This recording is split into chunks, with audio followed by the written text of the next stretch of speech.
Gracias por continuar en La llave de los secretos y les recordamos que nuestro tema de hoy son los roles y las relaciones interpersonales.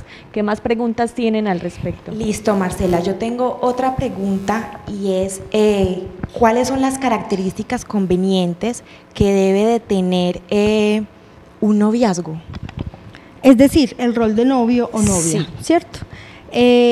De una u otra manera siempre hemos hablado que se necesita de la experimentación para adquirir la sabiduría que necesitamos para poder avanzar en la vida. Una de las etapas más importantes es el ser novio, es el noviazgo. ¿Para qué? Para poder aprender a identificarme con el otro en ese rol del amor conmigo mismo. Por la construcción de un futuro matrimonio. O simplemente, así no sé de un futuro matrimonio, un futuro conmigo mismo.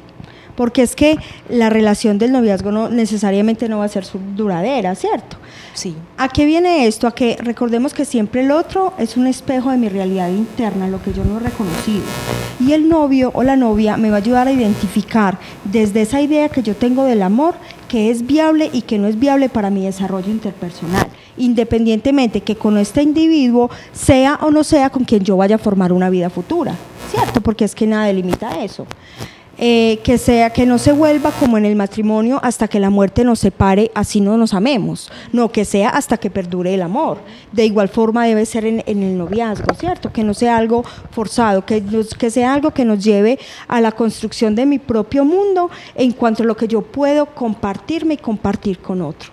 Ese debe ser el rol del noviazgo, la experimentación del amor, de la entrega entre dos personas que se comparten físicamente, mentalmente y espiritualmente. De hecho, incluso en ese ámbito de noviazgo, pareja, entre otros, hoy en día yo creo que se presenta un fenómeno muy marcado y es de pronto dado a ese, digamos que me apropio tanto de una persona que podría llegar a pensar equívocamente, claro está, esto es mío. Y Sí. por consulta que nos toca a veces muy a diario, lo que nos encontramos en ocasiones, muy triste y todo, pero cuando se dice hubo una ruptura o todo lo demás, y entonces se piensa de esta manera, si no es para mí, no es para nadie. Sí. Y es precisamente cuando se acude a cometer una serie de errores, porque obviamente pues entonces ya puede ser a través de amenazas, de mortificar, de dañar otras relaciones con otras personas, porque ya está, entonces ya son las fotos, ya son las llamadas, ya son una cantidad de cosas. Bueno, en referente a ello, ¿qué se puede hacer de pronto? Sí, David, se da mucho, y se da mucho cuando precisamente no hemos encontrado ese rol de madre con las bondades del ser madre. Porque recordemos lo que decíamos ahorita, que es la madre la encargada de entregar la seguridad a cada ser humano, de mostrarle al niño que él puede ser seguro con él mismo y que su felicidad no depende de nadie, no puede depender de nadie, más solo de su propio desarrollo individual. Que después seamos tan conscientes de ellos, que decidamos por voluntad propia compartir la felicidad, es algo muy diferente. Pero entonces ahí donde viene un rol de madre en desequilibrio y en desestabilidad y en desarmonía, porque entonces no le entregué a mi hijo esa confianza en él mismo, y entonces él va a creer que todo es de él y que si no está con esa persona, entonces no puede desarrollar su vida. Perfecto. Entonces, ojo mamás. Juliet, con respecto a eso, hemos hablado mucho acerca de los roles de madre, pero ¿cuáles son también esos roles que deben cumplir los padres, los hijos? Bueno, muy buena tu pregunta. El rol de padre, ¿qué es lo que hace el padre? Entregar el equilibrio y la sabiduría y la seguridad para salir a desarrollarse al mundo.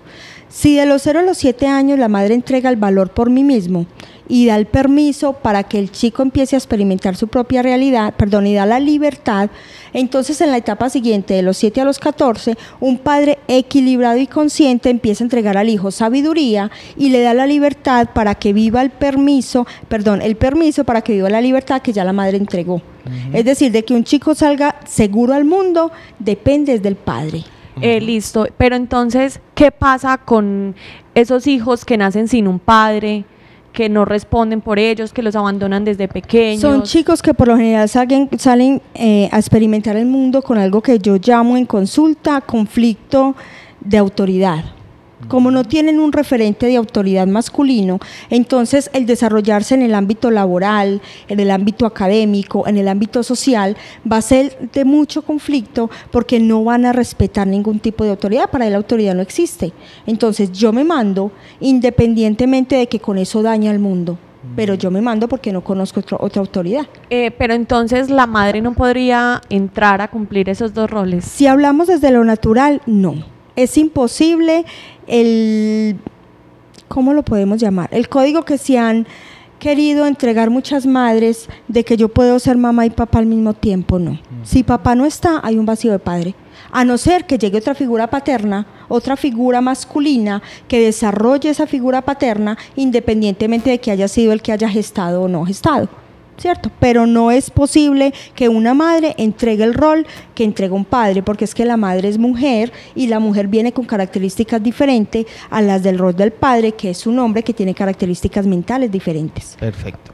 Perfecto, ahora vamos a la línea del WhatsApp 311-347-3551. Dice, buenas noches, mi nombre es Ana María, soy de Bello. Quisiera saber si cada rol, independientemente del que sea, va a tener las mismas características u obligaciones o depende de la personalidad del ser. Bueno, todo depende de la personalidad de cada persona, de cada ser, ¿cierto? ¿Qué es lo más importante? Situarnos, porque es que yo tengo una personalidad ya fijada en mí, más sin embargo, yo puedo desarrollar esos roles de acuerdo al momento en el que esté. En este momento yo estoy siendo el rol de mujer y terapeuta, pero ahora llego a mi espacio y allí puedo con toda tranquilidad permitirme el rol de compañera de mi compañero y de madre del hijo que me escogió. Entonces todo depende de la situación, todo depende del momento en el que esté y tenemos que aprender de algo que se llama sabiduría emocional para podernos desarrollar a nivel emocional en cada rol sin que interfiera en el uno o en el otro, porque es que encontramos mucho en consulta y se ve mucho que las personas la rabia que desarrollaron con el padre la pasan transmitiendo como hijos a todas las personas del entorno y entonces la rabia con el padre se traspasa a su compañera, se traspasa a sus hijos y no tiene por qué ser de esa forma y ahí es cuando se generan los desequilibrios en las relaciones interpersonales. Se puede hacer diferente, se puede hacer de una forma equilibrada, tenemos la posibilidad mental y emocional de conectarnos con nuestro ser interno para empezar a entregar algo diferente al mundo. Todo se puede. Hay una situación que me llama la atención referente a ello. Muy dado hoy en día en algunos hogares, vamos a suponer, están los hijos que juegan un papel fundamental en esa conformación de familia como tal. Pero ¿qué sucede cuando entre un padre y el otro se desautorizan frente a la formación de un hijo, por ejemplo? Bueno, ahí lo que hay primeramente es un conflicto de roles, ¿cierto? Porque es que aquí, antes de empezar a hablar de la información que le estamos entregando al niño, es la información que nos estamos entregando entre nosotros, ¿cierto?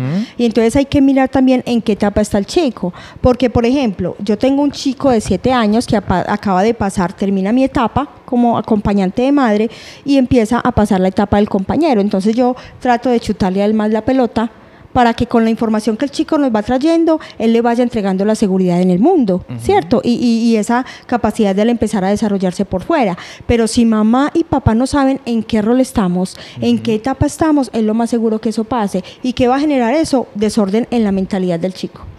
Tremendo. Juliet, con respecto a eso, hay muchas parejas hoy en día que están, en realidad no se quieren, pero están por sus hijos. Sí.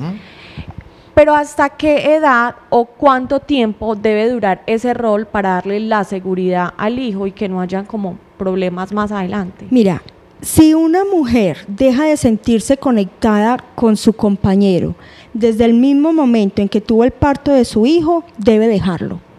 Porque es que el hijo va a desarrollar su emocionalidad de acuerdo a la emocionalidad de la madre. Un niño funciona como el Bluetooth de la mamá. Todo lo que el niño somatiza, en consulta no atendemos chicos desde los 0 hasta los 14 años. ¿Por qué? Porque a esa hora los chicos no tienen síntomas de ellos, están siendo un referente de los padres. Mi recomendación siempre es, si tú no lo amas, si ya no te sientes conectada, independientemente de la edad que tenga tu hijo, tú ya no estás ahí, estás siendo infeliz y esa infelicidad se la vas a entregar a tus hijos. Entonces, esto no es de edad, esto es de sentir. Que el objetivo siempre es generarnos familias equilibradas para tener seres adultos equilibrados. Sí, pero tiene que prevalecer el sentimiento y la unión, la conexión con el otro. De lo contrario, el sentimiento es pura falsedad. Se supone que hasta los 14 años el chico está haciendo Bluetooth de los padres, pero de los 14 en adelante ya hay un cordón energético que se rompe con los padres. Ya ese rol de papá y mamá queda siendo del pasado. Y lo mejor, siendo sanamente conscientes, es que empecemos a conectarnos con los hijos como amigos, si queremos acompañarlos en medio de su individualidad a una experimentación sana de todo lo que hay en el mundo. Es decir, qué pena, es decir, ese rol se puede seguir dando hacia los hijos así no estén. Claro, claro que sí, es que mira, la unión está siempre. ¿Qué es lo que pasa? Que a nosotras, algo muy básico, a nosotras como madres nos entregaron la información de que la madre era abnegada hasta que el hijo se muriera, y esa abnegada es la crucificada, es la que sufre, es la que llora, es la que se lamenta, la que se lacera, y eso se convierte en una laceración para el ser femenino, y una mujer que no es feliz es imposible que genere felicidad en el seno familiar, y quien genera la armonía en el hogar es la mujer. Entonces, una mujer que esté desequilibrada genera desequilibrio en todo el entorno familiar, tanto para su compañero como para el hijo. Por ahí alguien alguna vez muy bien lo dijo, que la mujer es la que hace al hombre, y eso es así, porque un hombre puede empezar a obtener su equilibrio cuando ella está armonizada. Si la mujer no está en armonía, todo el hogar es un caos total. Juliet, por ejemplo, en el caso de que el hijo ya cuando crezca y que sea mayor de edad, que no sea una persona que se pueda autorregular, en ese caso vendría a ejercer sobre la conducta del joven la ley. ¿A qué ley te refieres tú? O sea, es decir, que si dependiendo de la conducta que tenga el muchacho, todavía sigue siendo ese rol de padre y madre presente, o ya lo acoge cualquier ley. Pues mira, es que tenemos que ceñirnos también a que, aunque esto suena muy bonito, muy espiritual, tenemos que tener algo que llama equilibrio, y es tener los pies sobre la tierra y tener en cuenta que esta información la estamos desarrollando desde el ser para aprender a vivir en una comunidad que es una sociedad, ¿cierto? ¿Qué es lo más indicado? Darles tantas bases a nuestros hijos que ellos salgan siendo adultos responsables de su propio proceso. A nivel espiritual, el mayor de edad es a partir de los 14 años, cuando se ha entregado una información en equilibrio, ¿cierto? Porque de los 14 a los 21, que es la tercera etapa de la vida del ser humano, que es toda la etapa de experimentación para yo escoger la sabiduría y llegar a la etapa de la maestría, entonces si yo salgo en orden a mi vida, puedo generarme un buen proceso de aprendizaje para poderme centrar a los 21 años, porque de los 21 a los 28 es cuando se debe tomar la decisión de acoger una vida equilibrada. Es cuando se debe tomar la decisión, me caso o no me caso, tengo hijos o no tengo hijos, pero ¿qué pasa? Que con la información de la sociedad actual tenemos hombres y mujeres de 35 años todavía viviendo bajo las faldas de los padres. Y ojo con esta información que es muy clara y no quiero meterle miedo a nadie, pero es que es real. Hijos, hombres o mujeres que después de los 33 años aún vivan bajo el techo de papá y mamá tienen tendencias psicóticas. Muy bien, nosotros vamos a ir a unos pequeños cortos comerciales y ya regresamos nuevamente a la llave de los secretos.